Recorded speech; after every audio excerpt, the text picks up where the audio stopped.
Ricky Valero, FandomWire. Hi, Jonathan. How are you? Good, brother. Oh, wow. What a beard. Well done. Well done. Thank you. Thank you. I watched this movie back at Sundance in 2023 Yes, and sir. was absolutely mesmerized by your performance. Thanks. How does it feel after all this time that the world finally gets to take in magazine dreams in for themselves? It's a moment of, you're racking the weight. You know what I mean? You put the weight up and you're just happy that you got it, that you got your rep. You know, you got it done. And, but then there's the moment afterwards where you begin to feel the growth, right? But you also feel the pain, and you then remember everything it took for you to get to that final rep. And not just the day you do it, but all the days that you lifted lighter weight, all the days that you did other movies, all the days that you tried other things, and then boom, and this one, we would actually say it on set all the time, big rep, big rep, big rep, This was probably the biggest rep of my career. Not necessarily, well, yes, in both ways, the movie and getting the movie out to people. So it's that feeling. It's that relief. It's that gratefulness, and the humility, because 2 weeks ago you couldn't do that. A month ago you couldn't do that. The table wasn't set for that. Yeah. That's beautiful. Thanks. Speaking of that, with that physicality and the mentally kind of demanding aspect of portraying Killian, what are some of the things that maybe you did between takes or even days after shooting to kind of get yourself out of that headspace? Well, here's the thing. The headspace just holds the lines, right? My head just holds the lines, right?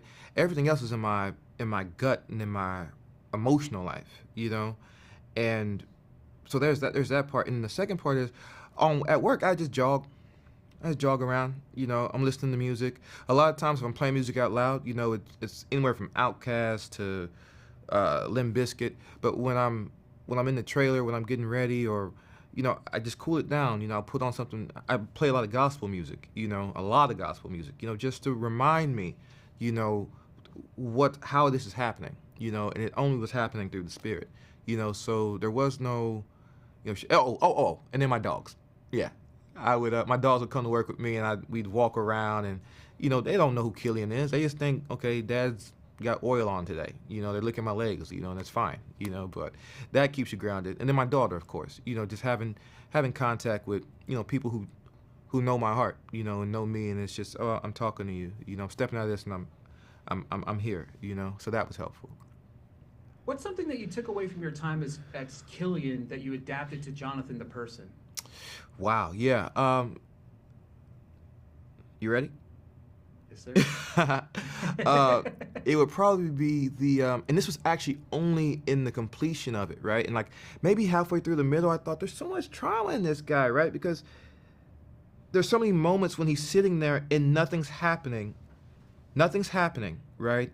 But he's been triggered by something 2 scenes ago, 1 scene ago, and it's still in him, right? And he doesn't metabolize it properly, right? And so now looking at it, I go, oh, I learned that. I learned like, oh yeah, where is my trauma? Where do I have to metabolize that? So it doesn't go that way. You know what I mean? So I can also do what Killian does and become my own hero. You know what I mean? I can do what Killian does, spoiler alerts, and reconstruct my own idea, my own dreams, But a lot of times people confuse their character with their trauma, right? And when you get rid of this, you can then see this. I'll say it because it may be. When you get rid of the trauma, you can then actually see someone's character, right? And that's something I started sniffing around when shooting it, and something at the conclusion of it I understood, and something now in reality, if you can call this reality, I'm furiously pursuing, for myself, and try to inspire that in others. Jonathan, that's my time. Thank you so much. It was a pleasure. You're the man, brother. Thank you. Thank you.